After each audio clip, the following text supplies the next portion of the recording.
Welcome to part 16 of our 19-part Village of Shadows run through the Resident Evil Village game. I don't have time for this bullshit. Out of my way. We left you with a cliffhanger last week, and this week we're starting off with our big fight with Sturm. S-T-U-R-M. I went into it kind of cautious and hopeful, but knowing that on all previous runs I kind of just overpowered him with, you know, big explosive weapons. And the first thing I noticed right away, well, not quite yet, but it's coming up, is that when he does turn, I'm trapped. I'm so screwed. Run!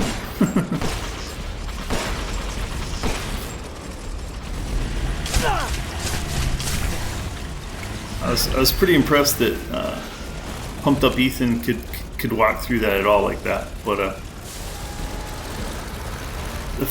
the first thing I started noticing, trying to get rid of all the walls. Okay, so the strategy for the fight is to get him to tear down as many walls as you can, and try not to get hit by it. Once the walls are down, then you have room to move, and there are two large metallic blocks, cubes if you will, that you can run around in a circle, so you can always avoid him. I'm trying to shoot the legs because of the mercenaries play. I found that you could do some damage by shooting the back, or shooting his legs. Obviously, where you're supposed to be trying to shoot him is in his back, in that glowing red engine exhaust port. But I'm starting to notice that he doesn't spend much time with his back to you in this. When he hits the wall, he doesn't stay down very long. So I'm thinking, okay, well, maybe mines will help.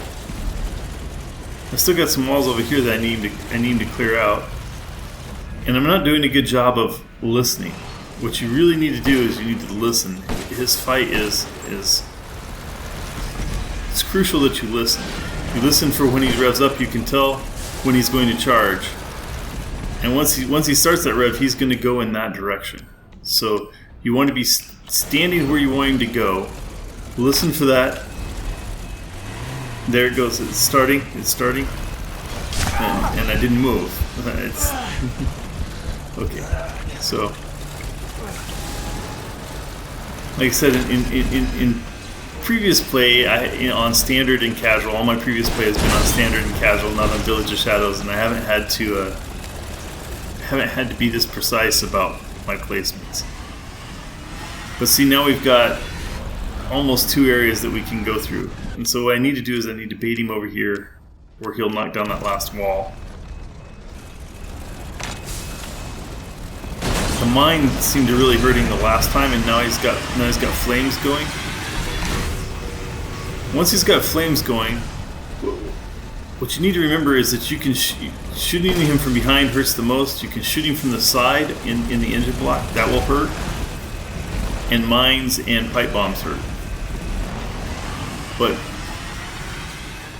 the most crucial part to the fight is to listen. So now he's in that flaming mode, so you can listen to when he's going to spit out the flames.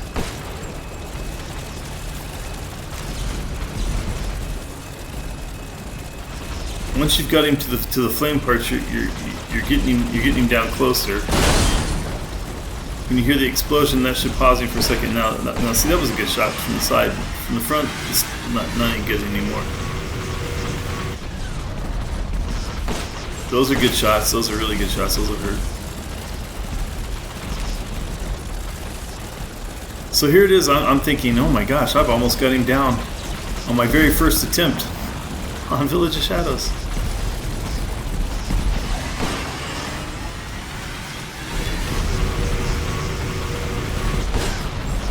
Those are great shots right there. I say great. Obviously hitting him in the back is still better, but hitting him like that is like a whole lot less damage, a whole lot less worry. And now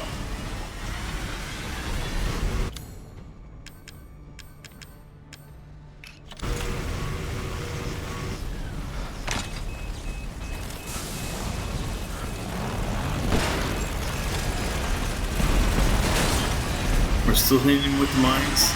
This is all still going really well.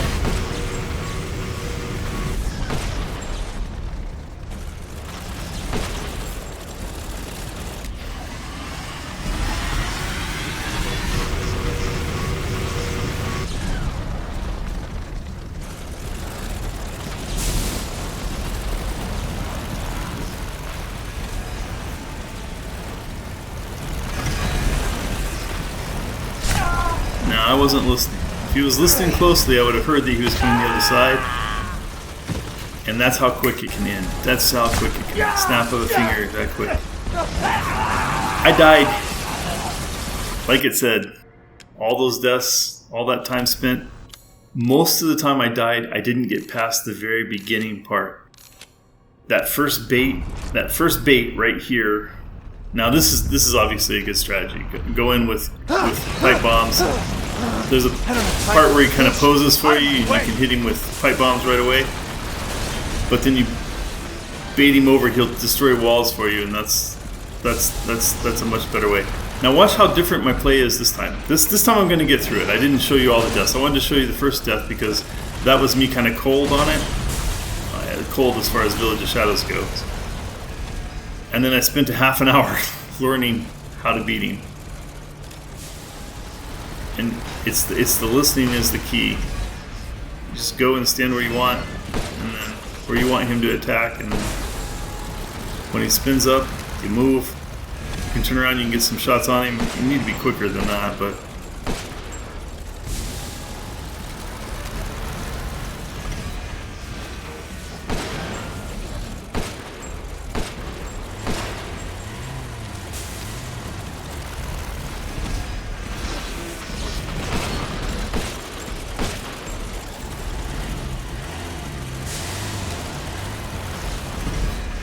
you see, as soon as I hear him start that rubbing thing, you see I move, and it's all about the listening. If you listen, you know what's going on. No problem. Stay away from the spinning flame, obviously, but that was always kind of easy to determine what's going to go on. He goes through a period here where he goes kind of wild. He doesn't stop. He just bounces around and destroys things, which is good for you. You want him to destroy more of these walls. You can. Like, see that we don't have a path around this. Well, kind of do, but it's a long path on this side. You'd rather have just the cube. So if you can even come out here and tear that wall down now, that's great. So now you get a good clean path around that. But you can see he's still just kind of... I was kind of surprised to see him in this state, just kind of zipping back and forth. I figure if I'm not getting good shots on him, I will hit him with pipe bombs. I could have used the grenade launcher here probably, especially since I had infinite ammo. I don't know if I may have sold it by this point. I can't remember for certain if I even have it in my inventory, but I was trying to do it without the grenade launcher, I guess.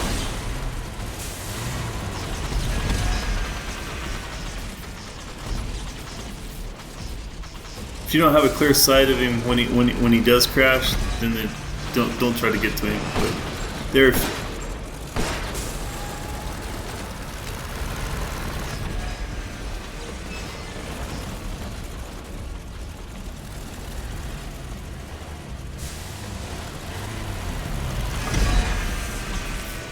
When you hear that big thud, you know he's going to be paused for a second, but he's not going to spend much time with his back to you. So he's gone out of the flame mode, so somehow I've been slow and he's, I guess, recuperated because he's gone out of the flame mode, which is obviously not good for me.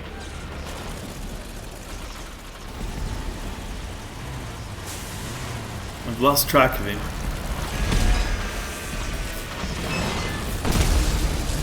That was a good shot, right behind the propellers on the side view there. Now he's back in flame mode.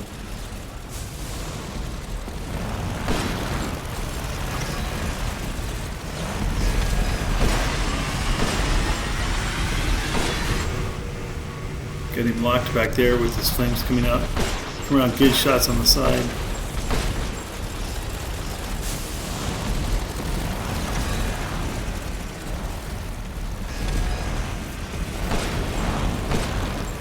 He's back in that. I'm lost mode. Yeah, I do still have the grenade launcher, so I could have been using those instead of throwing pipe bombs, but...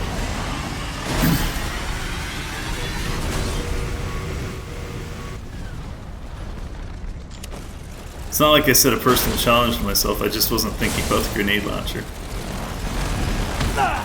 You have to be careful of that, because that flame, when it knocks you back like that, of course, if he's right behind you, then it knocks you straight into him, which is a really bad thing for you.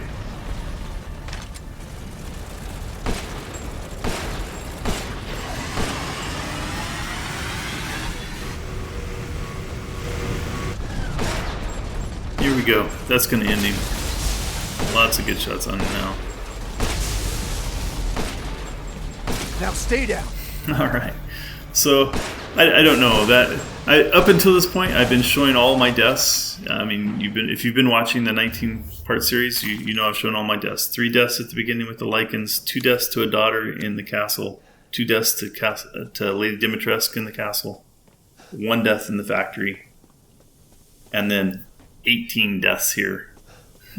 So I think I had been playing pretty well. I'm obviously I'm not trying to advocate for my gameplay. I'm not the top professional. Don't ever intend to be the top professional. Don't expect to ever have that kind of skill. I don't even have the kind of setup that you would need for that kind of. I have a kind of a high latency. I can only play it at maximum 60 frames a second. So I'm not ever going to be the top professional on this. But what I'm trying to show you and encourage you is that if I can get through this on my system, then you can get through it on your system.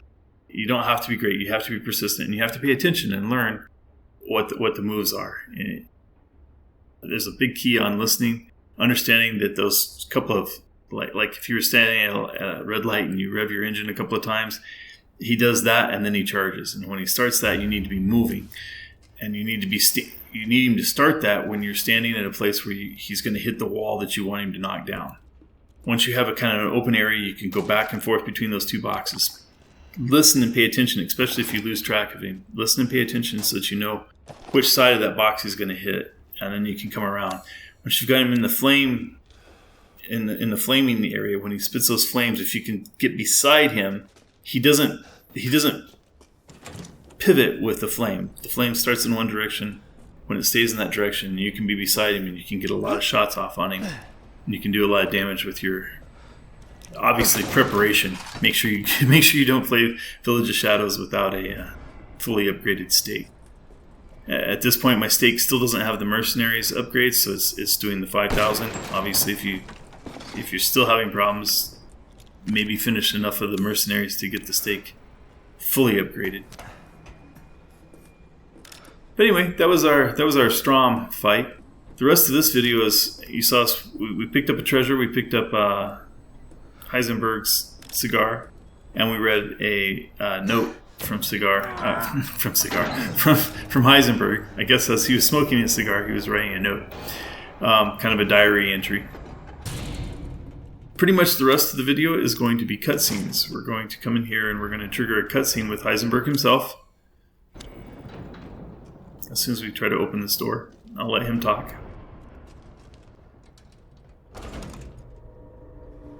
What the?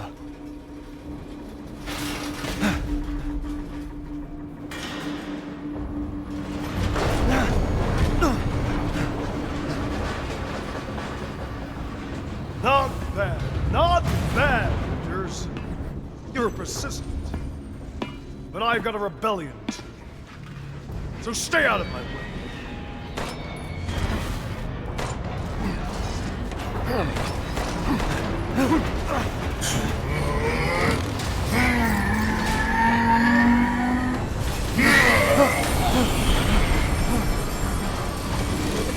Don't come back here!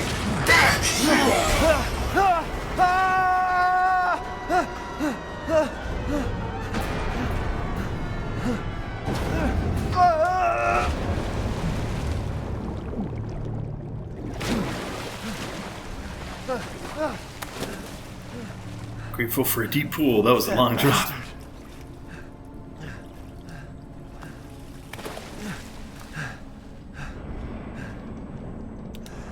Damn it again!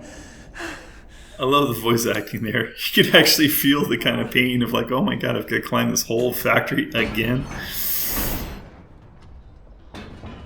I still find it interesting that Heisenberg didn't even try to kill Ethan there. He just tried to get him out of the way so that he could go do his rebellion. He could go disrupt what Miranda's trying to do. Cue Chris.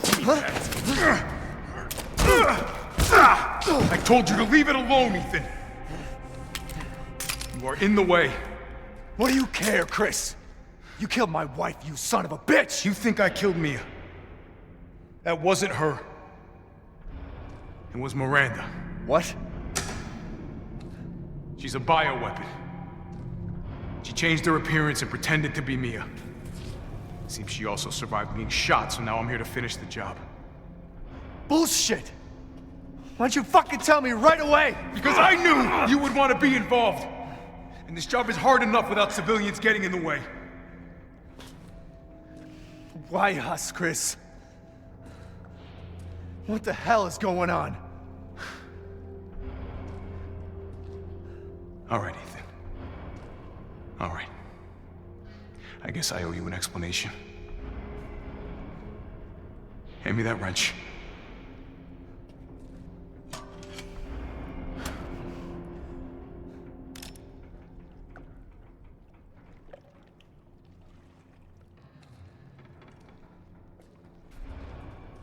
Long story short, Miranda's fucking insane. In this village, all these monsters and freaks, this is her life's work. Some sort of crazy experiment with the mold. The mold. Like Louisiana. God damn it. All this time, I thought I could save my family. I can't escape from here. I can't do anything! That might not be true. Take a look at this. My men sent those pictures a few minutes ago. Miranda. Keep looking. Rose. Holy shit, we gotta go! Relax, my men are monitoring the situation. But they have my daughter. You don't get it, Ethan. You don't stand a chance against Miranda by yourself.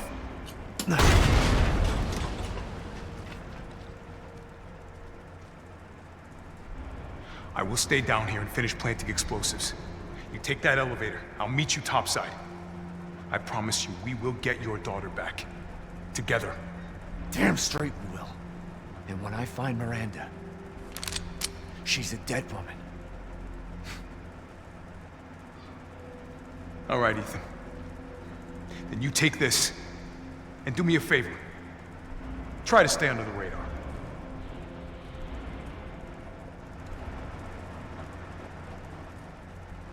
So there's our big mystery solved. It wasn't Mia that Chris shot. It was Miranda that Chris shot. It apparently did not take. She's not dead. It's kind of a weak explanation on. We didn't tell you because we weren't sure if you were infected or not. Because they don't have any idea. They think Ethan's a civilian. I mean, but if Chris was paying attention, I mean, there's no real evidence that we've found that Chris has been doing anything. But Ethan has certainly done a lot. Book 41. The Hound Wolf Squad. So apparently the lore there is that the squad that Chris has here has been formed basically to fight Lycans. And so they're used to this type of situation. Anyway, after this is over, after we've read this book, we're going to cut it here and we'll have our Heisenberg fight in tomorrow's video. And I hope you've enjoyed this. I hope it was educational. I hope it wasn't too painful to watch me die. Thanks for watching and we'll see you tomorrow.